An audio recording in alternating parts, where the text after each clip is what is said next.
പലപ്പോഴും നമ്മുടെ സമൂഹത്തിലെ പുതിയ തലമുറയിൽ പ്രത്യക്ഷപ്പെട്ടുകൊണ്ടിരിക്കുന്ന ഒരു ചിന്ത, എന്തിനാണ് മുസ്ലിങ്ങൾ ഇങ്ങനെ സംഘടനകളായി പ്രവർത്തിക്കുന്നത്?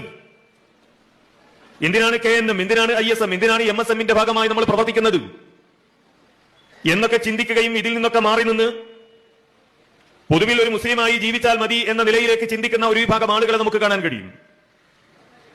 പൊതുസമൂഹത്തിന്റെ അംഗീകാരം കിട്ടുവാൻ വേണ്ടി, പ്രത്യേകിച്ച് സോഷ്യൽ മീഡിയകളൊക്കെ വർദ്ധിച്ചുകൊണ്ടിരിക്കുന്ന ഈ കാലത്ത്, സംഘടനകളെ സൂക്ഷ്മദർശിനി വെച്ച് നിരീക്ഷിക്കുകയും ആ സംഘടനകളുടെ അരികിൽ നിന്ന് സംഘടനാ നേതാക്കന്മാരുടെ ഭാഗത്ത് നിന്നുണ്ടാകുന്ന ഏതെങ്കിലും തരത്തിലുള്ള പോരായ്മകളെ പർവ്വതീകരിച്ച് ചിത്രീകരിക്കുകയും ഇതാണ് ഈ സംഘടന എന്നൊക്കെ പറഞ്ഞ് ആക്ഷേപിക്കുകയും ചെയ്യുന്നവരെയും നമുക്ക് കാണാൻ കഴിയും. കേരള മുസ്ലിം സമൂഹം എത്തി നിൽക്കുന്ന ഈ ഒരു പ്ലാറ്റ്ഫോമിൽ നിന്നുകൊണ്ട് വേണമെങ്കിൽ സംഘടന വേണ്ട എന്ന് പറയാൻ സാധിക്കും. എന്തിനാണ് ഇവിടെ ഒരു സംഘടന എന്ന് ചോദിക്കാൻ നമുക്ക് കഴിയും. കാരണം കേരള മുസ്ലിം സമൂഹത്തിന് ഭൗതികമായി മുന്നേറുവാനുള്ള എല്ലാ തരത്തിലുള്ള അടിത്തറയും ഇവിടെ പാകപ്പെട്ടിട്ടുണ്ട്. വിദ്യാഭ്യാസ സ്ഥാപനങ്ങൾ എമ്പാടും ഇവിടെയുണ്ട്.